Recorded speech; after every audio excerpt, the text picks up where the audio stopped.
कई लोगों को लगता है कि स्केटिंग बहुत आसान गेम है, बस पहनना है और चलाना है, लेकिन एग्जैक्टली ऐसा नहीं है। कईयों को तो ये भी लगता है कि 10-15 दिन, एक हफ्ता या एक महीना प्रैक्टिस करने से वो स्केटिंग इजीली कर सकते हैं, लेकिन ये बात कुछ सच है, कुछ गलत है। अगर आपको सही टेक्निक पता है तो आप एक महीने में स्केटिंग चलाना बिल्कुल सीख सकते हैं, लेकिन एक महीना रेगुलर प्रैक्टिस से।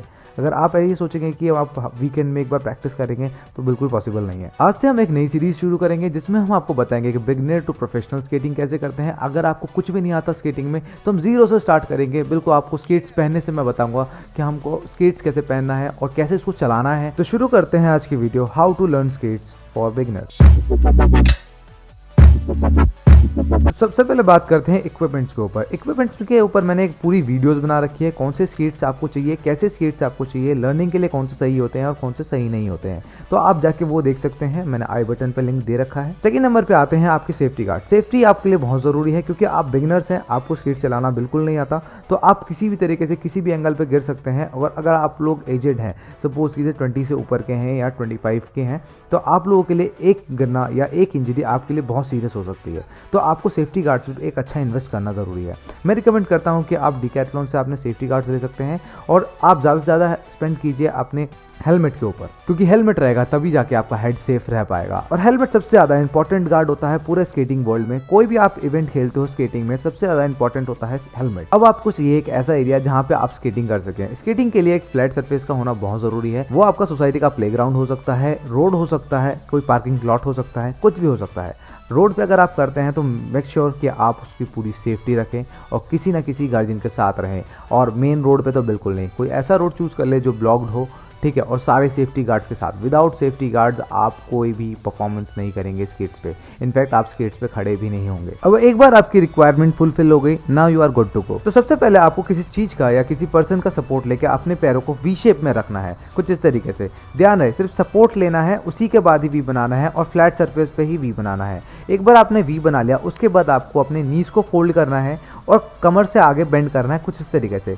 ध्यान रहे, आइडियल पोजीशन आपका टोज, नीज और चेस्ट एक ही लाइन में होगा। जब आपको पोजीशन परफेक्ट हो जाए उसके बाद आप हाथ छोड़ दीजिए। उसके बाद आपको स्टार्ट करना है वॉकिंग।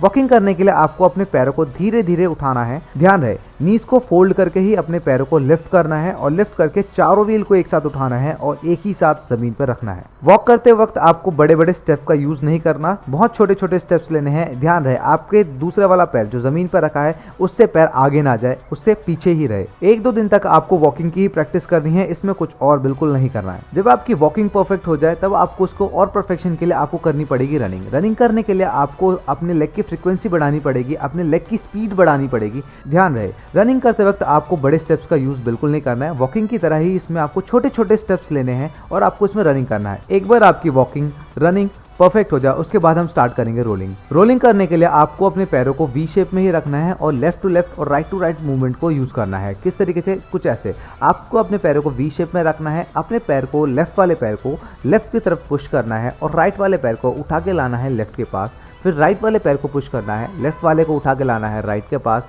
फिर लेफ्ट वाले को पुश करना है, फिर राइट वाला उठा के लाना है लेफ्ट के पास।